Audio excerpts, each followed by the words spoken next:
vamos a auscultar.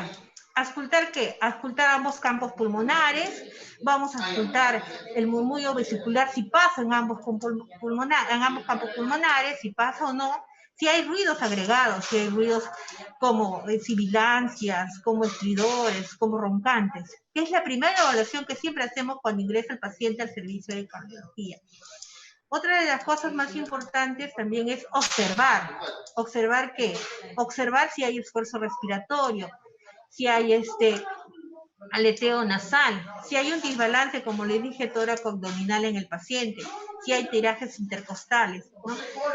También ver si el paciente viene con ventilación, viene ventilando espontáneamente, si trae cánula binasal, a cuántos litros, generalmente no se traslada en CPAP, sino en cánula binasal, pero ya en el servicio se puede evaluar si está en CPAP o no.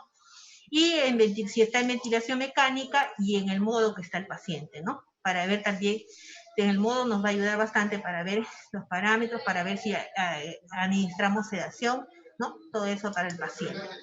Y también debemos ver la placa de rayos X para también poder evaluar y hacer un buen tratamiento al paciente juntamente con los médicos, ¿no?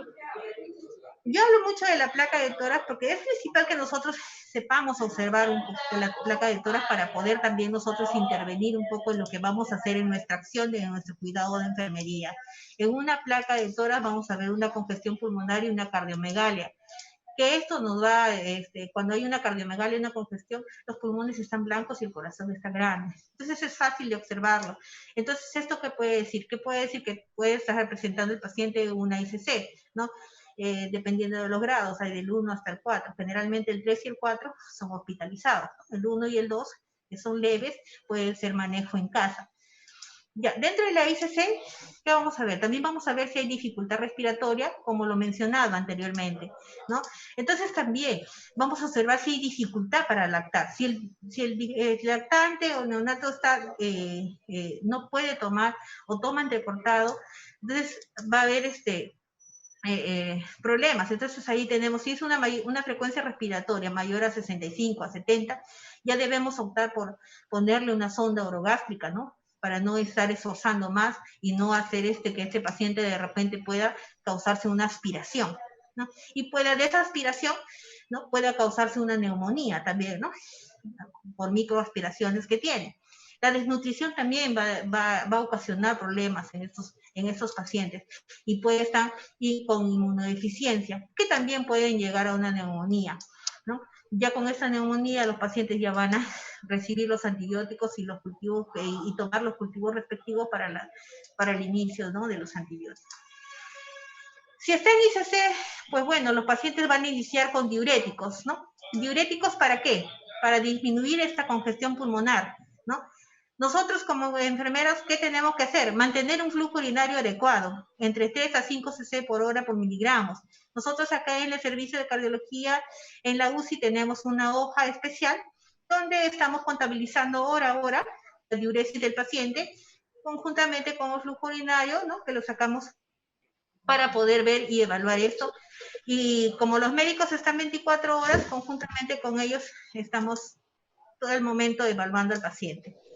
O también pues, se puede iniciar IECAS, que son las inhibidoras de las enzimas convertidoras de angiotensina, que van a disminuir la resistencia vascular y mejorar el flujo sanguíneo sistémico, ¿no? Dentro de los diuréticos están las furosemidas, ¿no? Y las espironolactonas, que se usan mayormente, y dentro de las IECAS están el captopril.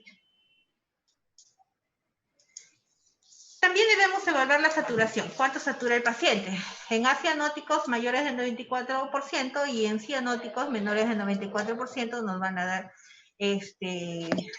los intervalos para evaluar a los pacientes. También debemos saber la diferencia de los miembros superiores con los miembros inferiores para también determinar algunas enfermedades. También en las coartaciones hay diferencias en estas saturaciones, ¿no? Es un mayor a 3%. Si tenemos pacientes cianóticos menores del 70%, pueden llegar a ser crisis hipóxica. Entonces, cuando hacemos crisis hipóxica a los pacientes, ¿qué tenemos que hacer? Tener posición genupectoral, ¿no? Que son presionar las rodillitas hacia el abdomen, ¿no? También aplicarles sedación para disminuir el consumo de oxígeno en estos pacientes, ¿no? Y conjuntamente el médico va a indicar iniciar de repente bolos o infusiones de bicarbonato para poder mantener al paciente, ¿no? Y sacarlos de estas crisis, ¿no? O también vamos a utilizar vasoactivos como la epinefrina o la noradrenalina. Esta posición genupectoral, ¿qué nos ayuda? Nos ayuda a comprimir la arteria aortoabdominal, ¿no? Nos ayuda a aumentar la presión, ¿no? Y también aumenta la presión del ventrículo izquierdo y esto mejora, ¿no? Mejora la eyección, mejora el paciente. Y disminuye el chan del ventrículo izquierdo, del ventrículo derecho. También debemos hablar del sensorio. El sensorio, si el paciente está, digamos, despierto, conectado, sociable, calmado, cómo ingresa el paciente, nos va a ayudar bastante la evaluación. Si está normal, de repente está irritable, puede estar ocasionando una crisis hipóxica. Si está hipoactivo, ¿no? O si está sedado con algún fármaco que ha venido de emergencia, tenemos que evaluar todo esto también al ingreso del paciente. Si está así, el paciente también podría desarrollar una crisis hipóxica, ¿no? Porque está flácido, hipoactivo, ¿no? O tiene trastorno del sensorio. Se saben que cuando hay una crisis hipóxica baja la saturación, hay que mejorar bastante el lado ventilatorio y evitar que el paciente pues haga este trastorno porque mueren células cerebrales, ¿no? Con cada crisis hipóxica que pueda hacer. Para esto necesitamos relajantes como la petidina, que en este caso de emergencia se usa solamente en el caso de que el paciente esté presentando la crisis, después de hacer la maniobra genupectoral, ¿no? Después de abrir vías aéreas, ¿no? Podemos aplicar la petidina. O también estos pacientes que presentan unas saturaciones menores de 70, podemos estar en horarios con fenobarbitales para que no desencadene nuevamente otra crisis hipóxica en cada acción o cada manipulación que tenemos con el paciente, ¿no? O también en el momento también se puede agregar midazolam o fentanilo, o si ya está en ventilación mecánica, es el fentanilo, ¿no? Juntamente con el midazolam para que el paciente esté sedado y relajado. Otra cosa que debemos saber es el estado nutricional. Vamos a ver cómo viene el paciente, si viene en NPO, ¿no? Nada por vía oral, o tiene vía oral directa, o toma a través de sonda de alimentación sus fórmulas, y hay que ver el volumen que le estamos dando y el peso. Esto es necesario para nosotros también ver cuánto volumen le estamos dando al paciente y no estamos haciendo que la ICC de repente haya más congestión, ¿no? Entonces, para esto, vamos a ver también si en el NPO de cuánto tiempo tiene. Un neonato no puede estar mucho tiempo en NPO si no puede darle hipoglicemia, por más, ¿no? Y a través del hemoglucotest vamos a ver cuánto está. Si el paciente viene en succión directa, ¿cómo está tomando? ¿Está tomando bien, en una sola toma, buena succión, o está tomando entrecortado? Porque entrecortado también ve una dificultad respiratoria. Entonces, eso también nos ayuda a evaluar el estado nutricional del paciente. Y vemos que en las cardiopatías acianóticas y en las cardiopatías cianóticas es diferente el volumen que va a ingresar en el paciente. Por ejemplo, el paciente va a ingresar con 100 cc de volumen total al día, ¿no? Por kilogramo por día, al inicio de la ICC, ¿no? Para no estar congestionándolo más, ¿no? Y eso se tiene que estar evaluando cada 4, cada 6 horas, dependiendo del médico cómo lo evalúe, pero generalmente es cada 4 horas. Y esto va a ayudar a que cuando el paciente ya está estabilizado y pueda tolerar, podemos aumentar a un volumen del médico de 150, 180. Por eso con eso vamos a ver por la diuresis, por lo que estamos ingresando por vías endovenosas, con el tratamiento. Todo esto suma, todo el ingreso suma para ver la cantidad que le estamos infundiendo en el día. En los pacientes cianóticos es lo contrario. En los pacientes cianóticos necesitamos volumen para compensar la acidosis. Es por eso que comenzamos con volúmenes más altos, ¿no? 150 kilogramos al día y podemos llegar hasta 100 cc kilogramos al día. A esto me refiero cuando nosotros, como les dije antes, todos los ingresos, por más mínimo que sea, ¿no? A veces le echamos por la sondita nasogástrica, echamos 2 centímetros de agua, también cuenta en todo el volumen que ingresa el paciente, ¿no? Debemos tener en cuenta esto bastante para poder también que nuestro paciente no se nos congestione o no se nos seque mucho ¿no? En cuanto al estado nutricional. Para esto también vamos a valorar el VIG del paciente, ¿no? Con esta formulita que siempre usan los médicos, ¿no? Con glucosa por volumen por kilogramo por día entre 144. Y el VIG que está adecuado es mayor al 5%.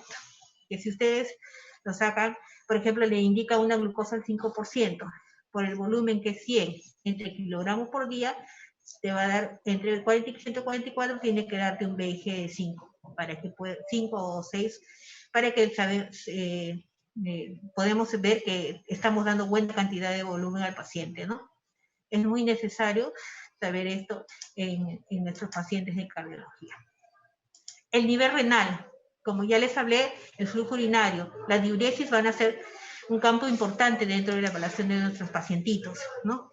En los lactantes es de 3 a 5 cc kilogramo por hora, la medición del flujo urinario, y en niños mayores se va a dar con la superficie corporal, que es de 60 a 80 cc. Dentro del flujo urinario vamos a ver si hay una disminución. Si hay una disminución del flujo urinario, ¿qué vamos a tener? De repente vamos a tener por falta de diuréticos.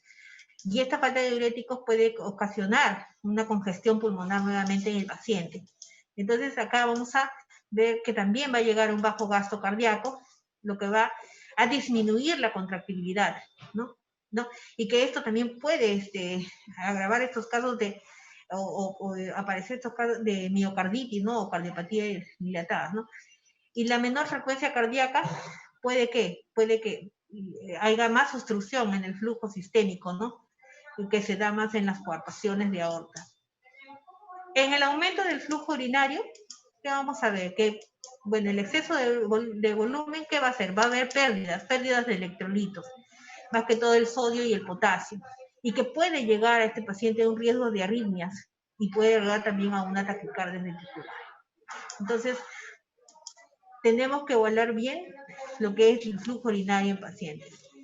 En las infecciosas también podemos ver si el paciente está febril, está con fiebre, si viene con tratamiento, si viene invadido, ya sea por un catéter venoso central, ya sea por un catéter periférico, por un percutáneo, que tanto ponemos aquí también, nosotros utilizamos bastante los catéteres percutáneos, o está invadido con un tubo endotraqueal, con sonda orogástrica o sonda vesical.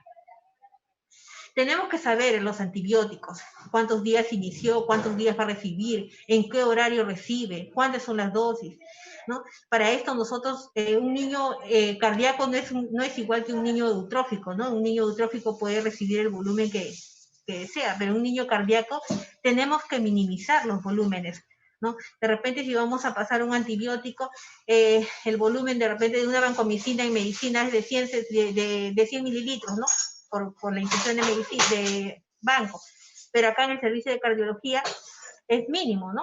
Es, digamos, en 8 cc, 10 cc, dependiendo también de cómo vamos a, cuál es la dosificación que se utiliza, ¿no? Y saber mucho también el diagnóstico, ¿no? Si el diagnóstico del paciente y el tratamiento que va a recibir, también nosotros tenemos que ir a raigo, ¿no? Las dosis, ¿no? Las dosis de los que va a recibir los pacientes es muy necesario en enfermería, ¿no? Cada cuántas horas se da cada medicamento, ¿no? Digamos, una cetrazona es cada 12 horas, una vancomicina cada 6 horas. Entonces también tenemos que ir a la par con eso, con esos estudios para poder brindar un tratamiento adecuado al paciente. Los exámenes de laboratorio, ¿no? Vemos cuando un paciente, vemos también nosotros observamos el hemograma, el PCR, los cultivos. ¿Qué observamos en el hemograma? De repente viene un paciente, más que todo habla de los cianóticos, que viene con un hematocrito de 35, de 30, ¿no? O 25. Que para él ese hematocrito no está bueno, tiene que tener más, tiene que tener mayor de 40. Entonces, eso también lo observamos para que conjuntamente con el médico veamos el tratamiento que va a recibir el paciente, ¿no? El PCR, pues ya sabemos que si nos da datos falsos hay una infección, ¿no? En el paciente. Y como les dije, había hablado antes de los rayos X de tórax, que siempre debemos observarlos, ¿no? Si hay manchas blancas, va a ser por una IFT, y si son manchas negras de repente o pulmones radiolúcidos o negros, puede ser por un flujo pulmonar. También vamos a ver ya la parte cardiovascular. En esta red vamos a ver si la frecuencia cardíaca es adecuada para la edad del niño, ¿no? Es adecuada para esos niños. Vamos a ver que también para compensarse algunos neonatos, para compensarse pueden tener una taquicardia sinusal, que puede, para mantener la perfusión cardíaca, ¿no? Y una perfusión adecuada en los órganos. No quiere decir que en una taquicardia sinusal vamos a administrar un medicamento, no, se tiene que evaluar por qué es la taquicardia sinusal, ¿no? Tal vez en niños pequeños es para compensar. Hablamos también de la parte de arritmias. Arritmias, a través de un café podemos evaluar. Las que más vemos acá en el instituto son las taquicardias supraventriculares, con QRS ancho, ¿no? Y las taquicardias ventriculares también con QRS, perdón, las supraventriculares con QRS angosto y las ventriculares con QRS ancho. Que para eso, cuando viene el paciente, generalmente el paciente nunca viene con arritmia, ¿no? De otro servicio. Podría presentar nuevamente en el servicio, sí. ¿Y qué hacemos? De acuerdo a la arritmia que sea supraventricular, iniciamos inmediatamente de repente adenosina, ¿no? Esto es de acción rápida, que rápidamente puede cambiar, ¿no? El ritmo de el ritmo cardíaco. Entonces, tenemos que tener preparado para eso todos los en la área, tenemos que tener coche de paro, ¿no? Para ver si no se revierte demasiado. O también puede iniciar las infusiones de amiodarona, ¿no? La amiodarona, eso va a depender del médico cómo evalúe el paciente. Las cardioversiones son electivas, no usamos mucho, pero sí lo usamos pocas veces. Y el propanolol y el bisoprolol lo usamos ya cuando hemos de repente comenzado a establecer la arritmia, ¿no? Y posteriormente para un tratamiento. En las bradicardias tenemos también que usamos, ¿no? Para los pacientes la dopamina, la glutamina, que son inotropos, o si no los vasodilatadores, que son la adrenalina, no la noradrenalina. También hay pacientes que son posoperados, que vienen con marcapaso o porque han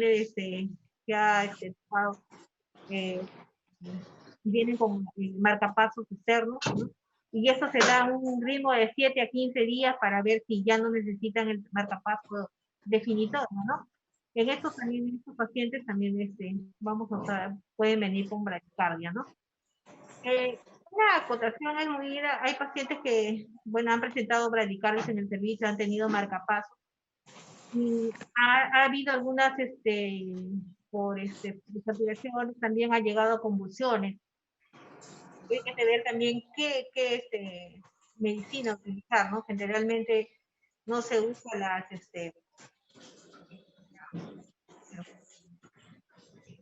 no se usan determinados medicamentos, ¿no? Anticonvulsivos cuando hay bradicardia. Si ya el paciente, ya la arritmia ha sido, no se revierte, o de repente revierte en un paro cardíaco, ya tenemos que utilizar pues, el RCP básico avanzado, los fármacos. El tiempo que damos con el RCP es muy necesario contabilizarlo para no hacer más secuelas en el paciente.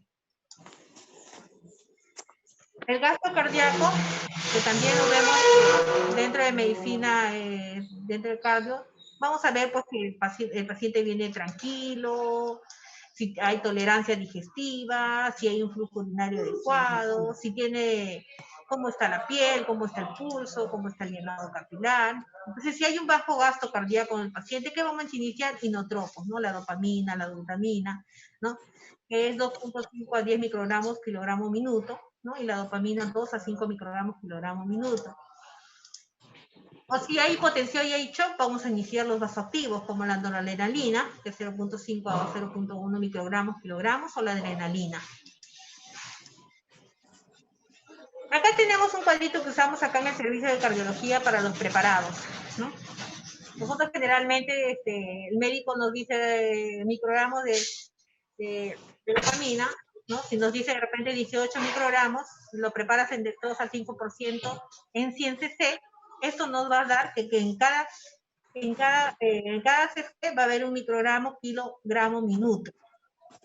Si mayor es la concentración, mayor es lo que usamos de dextrosa, la concentración es menor. Pero si usamos menor concentración, la concentración del medicamento es mayor. Te dando cuenta, si usamos dextrosa 50%, va a ser a 2 microgramos kilogramo minuto en un cc. Y si usamos dextrosa al 5% con 25 cc, va a ser a un cc, va a equivaler a 4 microgramos kilogramo minuto. Esto también es muy necesario para la preparación de los medicamentos. Tenemos, acá es un cuadrito que también para mostrarles que las cardiopatías congénitas cianóticas tienen de flujo pulmonar aumentado, que son el drenaje venoso anómalo parcial total, la doble salida del ventrículo derecho, el ventrículo único, el tronco arterioso común y la transposición de grandes arterias, que pueden hacer ICC. Y las cardiopatías congénitas cianóticas de flujo pulmonar disminuido, que terminan en crisis hipóxica, puede ser hidradosía Fallot, atresia tetracídea, atresia pulmonar, ¿no? O anomalía neuronal. Eso es como para saber cuándo un ICC hacen el flujo pulmonar entrado hacen ICC y flujo pulmonar disminuido hacen crisis hipóxica. Dentro de los cuidados generales, favorecer el sueño y el descanso del paciente. La manipulación mínima ayuda bastante en los pacientes cianóticos sobre todo.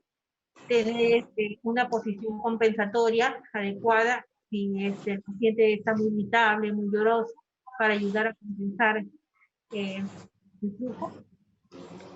Y hay una posición que los niños ya grandes, ¿no? Que son niños grandes cianóticos, que adoptan siempre, que es el squatting, ¿no? Que es una posición que usted ve a un niño cianótico que es grande, siempre va a adoptar de repente esa posición. Y esa es la posición compensatoria que ellos usan, que ellos tienen para compensar de ellos mismos. Lo importante es mantener la mecánica pulmonar adecuada, asegurar una vía aérea permeable, sedación antes de cada procedimiento invasivo para un paciente con cardiopatía cianótica, para evitar la crisis hipóxica, ¿ya? Control de agua para evaluar la acidosis del paciente, para saber cuánto de bicarbonato va a estar administrándose, y la monitorización es muy necesaria en todos los pacientes. Acá en las salas de cardiología hay monitor de cada paciente en esta. También les voy a mencionar el uso de las prostaglandinas, ¿no? Que va a hacer que abra el ductus arterioso, que aumente el flujo pulmonar, ¿no? Y favorezca la mezcla entre las dos circulaciones, ¿no? La dosis es 0.025 a 0.1 microgramos kilogramo minuto en infusión continua, ¿no? Y ¿qué puede producir? Puede producir fiebre, irritabilidad, fenómenos auditores, hipotensión y apnea. Al momento normal de iniciar la infusión de prostaglandina puede aparecer apnea. Y la fiebre ya es recurrente muchas veces. Si aparece fiebre, que es un efecto secundario, no hay que utilizar antitérmicos, ¿no? No hay que utilizar. Y tampoco del grupo de los AINES ni los ácidos salicílicos, porque ya que inhiben su acción en esta. De repente en medios físicos o al operar las cubiertas, ayuda bastante. Las fórmulas que usamos en la prostaglandina es el peso por 30, ¿no? Y eso nos va a dar la cantidad en microgramos. Un cc, por ejemplo, 90 microgramos de prostaglandina en dextrosa al 50 cc es un cc a 0.01 microgramos kilogramo minuto. Le hablé de la adenosina, que es de acción rápida, que se usa en las arritmias, en la taquicardia supraventricular, que es de administración vía intravenosa rápida, de un gran calibre. Acá en el dibujo vemos que tenemos dos jeringas, porque una es de la adenosina y otra es del lavado, que simultáneamente se aplica para que haya un efecto rápido en el electrocardiograma, ¿no? hay que lavar, pues después de administrar hay que lavar con el cloruro de sodio, pues la medicina, ¿no? Y observarla. Se puede administrar hasta 3 veces, en algunas literaturas dice hasta 5 veces la dosis, ¿no? Para revertir las taquicardias, ¿no? Puede haber dolor torácico, rubor, ¿no? O un bloqueo. Bueno, estas maniobras vagales que se aplican en las arritmias, generalmente ya se las aplican en emergencia y en el servicio muy pocas veces, ¿no? Pero es es un masaje en el seno carotidio, como una maniobra de Valsalva, para que estimule, ¿no? La estimulación del reflejo nauseoso también puede ser, o exposición de la cara al agua fría, o compresas de hielo frío en la frente, pueden ayudar también a revertir, ¿no? Las taquicardias. Dice, la taquicardia paroxística por reentrada nodal puede responder a maniobras vagales con conversión abrupta, ¿no? Puede disminuir la disminución de la frecuencia ventricular o también no puede modificar la taquiarritmia. En el caso de las cardioversiones, la dosis es bajo sedación, ¿no? Cuando vamos iniciando cardioversión, el paciente tiene que sí o sí estar sedado. Tenemos que tener el coche de paro listo, ¿no? Y se inicia con 0.1.5 joule por peso, ¿no? Y tiene que estar continuamente monitorizado el niño. Siempre también administrar oxígeno antes de cada cardioversión para evitar la hipoxemia o que podría favorecer las arritmias tras el choque. Para el propósito del ICC, para mejorar la perfusión tisular, pues va a ayudarla a reducir la precarga, los diuréticos, va a aumentar la contractibilidad, los cardiotónicos como la digoxina, va a reducir la precarga, los IECAS como el captopril, va a mejorar el aporte de oxígeno, evitando la anemia del paciente, y vamos a optimizar la nutrición utilizando una dieta hipercalórica. Bueno, eso sería todo. Gracias.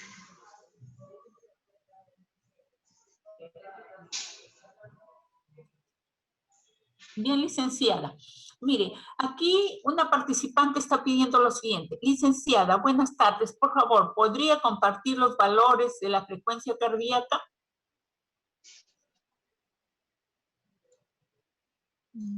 Sí, claro. Bueno. Ya. ¿Cómo se hace eso?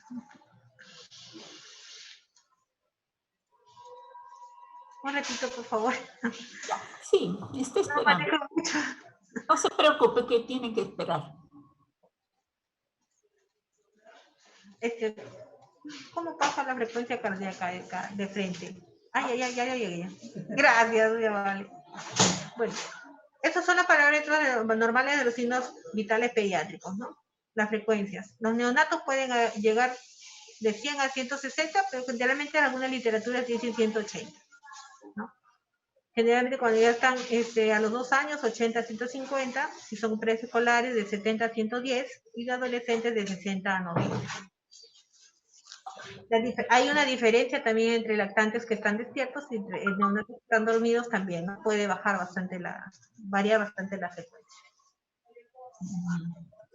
Ya, espero, con esto ya debe estar contestada. Además, la licenciada que ha pedido esto, la licenciada Andrea, todo esto se cuelga en la página web o en el canal de YouTube, o sea que allí lo va a obtener usted.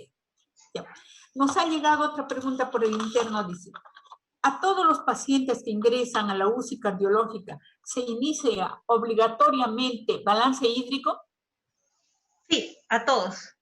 Nosotros generalmente en las 3 salas que tenemos, generalmente todos los pacientes que están hospitalizados, hacemos balance hídrico estricto. No necesariamente ya un paciente que ya está de repente ya para irse de alta, no dejamos. A todos los pacientes hacemos balance hídrico. Es como una rutina del servicio, ¿verdad? Es una rutina en el servicio. Claro, con mayor énfasis en los pacientes que están inestables en la UCI cardiológica.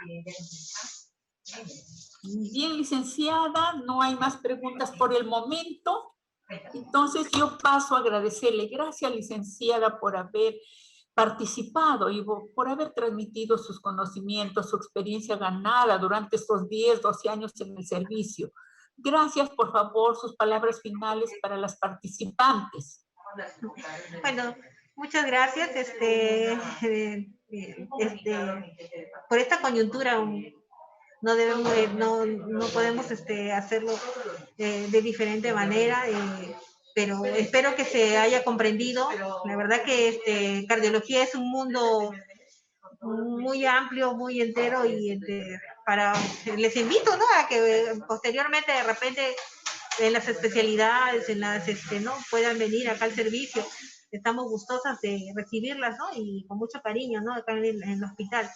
Y poder, de repente, afianzar, ¿no? Conocimientos entre unos y otros, porque siempre hay algo nuevo que se aprende cada día, ¿no? Y muchas gracias por la invitación. Licenciada, nos permite una última pregunta de último minuto que ha llegado. Dice, ¿cuántos son los valores de funciones vitales de un paciente con ICC, insuficiencia cardíaca congestiva? ICC. ¿Cuáles son los valores de las funciones vitales de un paciente con ICC?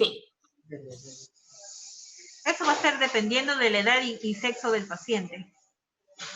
Bien, licenciada. Nos ha llegado otra. El coche de paro debe estar listo y equipado ante una emergencia. Y para hacer las cardiovenciones, la máquina debe estar enchufada. ¿Tiene batería incluida o se enchufa en el acto? ¿O es necesario que esté cargándose la batería todo el tiempo? Nosotros generalmente, bueno, enchufándole el acto no te va a dar buen resultado porque tiene que cargar y tienes que utilizarlo inmediatamente. Acá en el servicio está enchufado las 24 horas del día, ¿no? Y se desconecta posteriormente para la limpieza, ¿no? O para posteriormente trasladarlo de sala, pero generalmente para las 24 horas del día. El coche de paro, nosotros el coche de paro es un poco diferencial al coche de paro de otros servicios, porque nosotros usamos los inotropos, usamos las glucosemidas, ¿no? Adenosina, ¿no? Entonces nuestro coche de paro tiene esos medicamentos cardiológicos que los necesitamos en la emergencia, ¿no? Cardiológica. Bien. Bien, licenciada. Bueno, agradecen y la felicitan. Gracias también por su participación nuevamente. Gracias, También pasamos a agradecer a los participantes, a todos los que se han conectado. Gracias por su participación y los invitamos a seguir estos interesantes temas a través de la página web, canal de YouTube de Telesalud del Instituto Nacional de Salud del Niño. Muy buenas tardes a todos. Gracias. Gracias.